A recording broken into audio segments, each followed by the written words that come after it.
What's up, guys? Welcome back to episode 7 of the Last to First Challenge Championship on this channel. Today we are going to be going from the back to the front at Monaco in 39 laps as Lewis Hamilton, and it's lights out and away we go from 20th place on the grid using overtake, making sure we get the best possible start, starting on the soft tyres, going to mediums just like the front runners, because I felt that strategy would be the best for us to get past all the traffic and stay with the leaders. And now, as you can see, we have taken 2 spots into P18 already off the starting line, and Monaco is notorious for its hard overtaking. And as you can see, we got the inside of not one but 2 cars into Monaco, and now into the hairpin. We go up and by another 2 cars, and even potentially a 3rd car. There's a lot of bumping each other, and as you can see, we have taken P13 by the end of the first half of the lap, and now all we need to do is keep our race going, and now we are doing very well in this first stage of the race, as it's very hard to overtake here, as I said earlier. And so we have to do a lot of overtaking while the cars are all bunched up, and then afterwards we just have to keep picking them off one by one. And as you can see, we try to go around the outside of Lando Norris. Pretty simple move, but we get it done in the end. And you have to do the simple moves at Monaco, because most of the other moves aren't going to work, because it's very hard to even get close behind, especially on 2020 with the dirty end. As you can see, we did tap Pierre Gasly a little bit, but we get the move done yet. Thankfully, have no damage on lap 4 of this Monaco Grand Prix. And now we are into P11, Sergio Perez is ahead, and now all we have to do is see what we can do. But now we go for a massive dive bomb up the inside into the chicane, and luckily we did not get a warning for that. And so now we are into the points on lap 4. Now on lap 5, Kvyat goes defensive. We do a little bit of a lunge up the inside, and that was P9. And now here is our next move up against Carlos Sainz in P9 for P8 on lap 6. And now, as you can see, we go around the outside, just getting on the throttle much earlier than him, making sure we get the better traction. And now we are up into P8. P8 on lap 6. And now up ahead is Lance Stroll on lap 8. We go for a massive dive bomb into the mirror boat, into P7. And now we are on lap 10. 1/4 of the race done. And we are into P7, and we get damage on our front wing.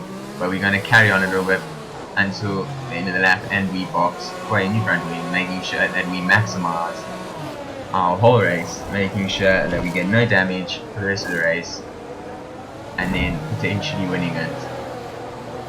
But now, by changing our front wing, we lose about 5 or 6 seconds extra in the pits, which is going to make us be behind all the medium runners. But if we can get past them quicker on with the new front wing, hopefully that will help us. And we come out of the pits in P18, and I was feeling quite confident that we could potentially push for a podium, probably not a win. But as you can see, we get up the inside of Nicholas Latifi at the hairpin. Very famous place to overtake. It's probably the most overtaken zone. And as you can see, Russell just had a little squiggle, and we were up the inside before he even was able to set down his traction. Sainz is in the pits. And now there are a lot of people in the pits. We come out in P12, set the fastest lap of the race as well. And Daniel Ricciardo, Carlos Sainz, all of them, they're behind us. And now we come up the back of Kevin Magnussen, and we are doing the move, coming up the inside of him, actually around the outside into the hairpin. But it's before the corner has even come, we are up ahead of him. And now P11, we're back into P10 because people have pitted P8. And now actually, if you can see on the right hand side, Well, now in front of us, there is Valtteri Bottas as we are overtaking Kimi Raikkonen. And so we have done a massive undercut on everyone. And as you can see later that lap, we do a massive lunge into the hairpin. I just realized I was probably calling the hairpin, the chicane, a hairpin. Sorry about that if I did. Anyway, we go around the outside of Charles Leclerc as he was boxed in behind traffic of Esteban Ocon. And as you can see, we got a very bad exit. And now coming in to the chicane, the Nouvelle chicane, Leclerc gets back in front of us and we can do nothing about that. But now on the next lap, we are responding to Leclerc and we are going to be doing the biggest dive bomb in history, in the Monaco history, but it comes at a price of a damaged front wheel, which is not good. And now on lap 70, we are just racking in the dive bombs, racking up the dive bombs as we dive bomb up into P4. And now we've got Lando Norris up ahead, and we do get a track limits, but we go around the outside of Raskas, and that will be our overtaking move for Lando Norris up into P3, up into the podium position. And now, as you can see, we have Pierre Gasly within our sights, and if you thought we weren't going to do a dive bomb, you were completely wrong, because it is dive bomb territory for me at this Monaco Grand Prix. It is all kicking off, and now it is time for us to try and chase down Verstappen. Although it is now lap 32, as you can see, I did skip a lot of laps because we were trying to chase down Verstappen, and now we have a load of front wing damage and our front wing is getting more and more battered. And I want to show you now on lap 33, we just hit the accelerator a little bit too hard and we get even more front wing damage, which is very much going to hinder us in these dying couple of laps. And now, as you can see, up to the left, you can see one of our front wing pieces are going skidding to the left. And now, as you can see, Charles Leclerc and Valtteri Bottas are right behind us, ready to claim their rightful positions. And we make that little mistake, and that gets Charles Leclerc up ahead. And I try to go around the outside, but with a very damaged front wing, there is no point in fighting at all. And as you can see, we make another little mistake, and Valtteri Bottas just seizes his opportunity, and that was that.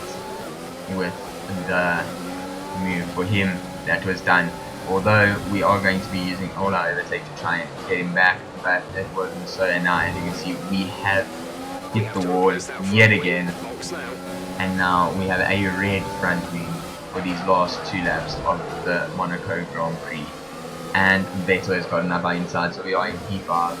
Alex Albon is only 4/10 behind, he's right behind us.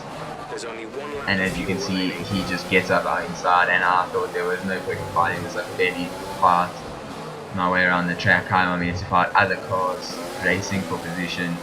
So now we are in P6, but luckily Daniel Ricciardo is only 21 seconds away, and so we have one more lap. So now, as you can see, we are coming over the finish line to finish P6, I think. Hopefully it's P6. Yes, P6 in this Monaco Grand Prix. It has been another bad result, but thank you all for watching, and peace out.